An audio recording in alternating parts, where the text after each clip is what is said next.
movie review on the internet today, the A-List Review. I am your host, the Game Changer, Wes Troop. And today I'm here with a review of a movie that came out this past weekend that, well, let's say, if it wasn't for me having to review things on here, this is a movie I'd never see. So, ladies and gentlemen, being forced to see it, maybe I'll enjoy it. You never know. I doubt it. My review of the 2018 teen sci-fi action film, The Darkest Minds, coming up now.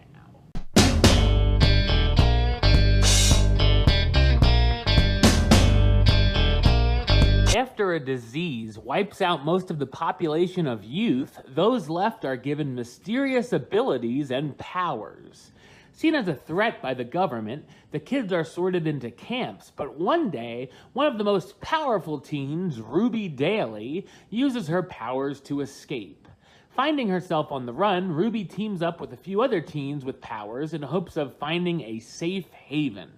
So what did I think of The Darkest Minds? I thought it's a ghastly teen sci-fi drama. As the trend of the young adult novel dystopian films have really died down, this movie seems to try to fill the void for the audience. That or they just don't get the message, but the film might have done better if it had come out 4 years ago. It's based on a book series, of course, and while I've never even heard of the source material, I've heard that this film adaptation isn't a very good one. As soon as I saw the trailer, I thought it looked like an X-Men ripoff, and it certainly takes some ideas from that series, as well as Divergent and lots of other YA movies we've recently seen, with an example being the evil government going after the kids, but simply doesn't do things as well as the others. It's also one of those movies where we see pretty much everything in the trailer, from the big fight finale to the very last shot of the film itself. The action scenes are very spread out, and the ones that we do get aren't exactly anything mind-blowing or even exciting. Right when you think something might get fun, like the bounty hunter played by Gwendolyn Christie chasing them, it abruptly comes to an end.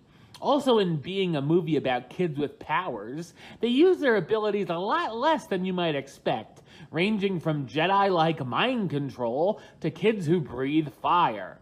Instead of focusing on some of the more interesting aspects, the movie saddles us with a very boring romantic plot instead. The script is packed with cheesy, eye-roll-inducing dialogue and some extremely unsurprising twists that caused unintentional laughter more than gasps.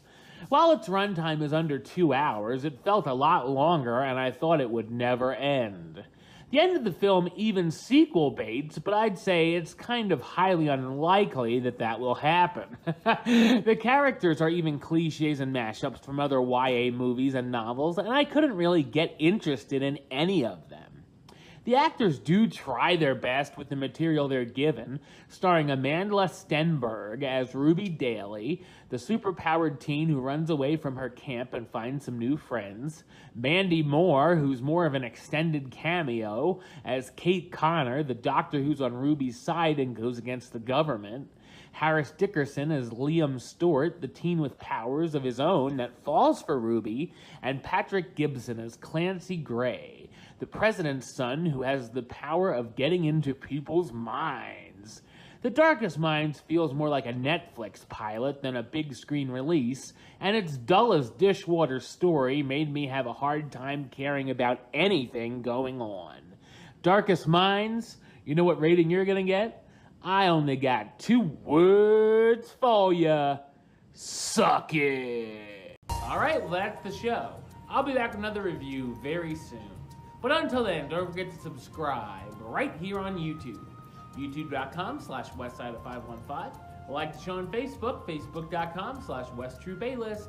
And of course, you can follow me on the Twitter and the Instagram @WestAlist.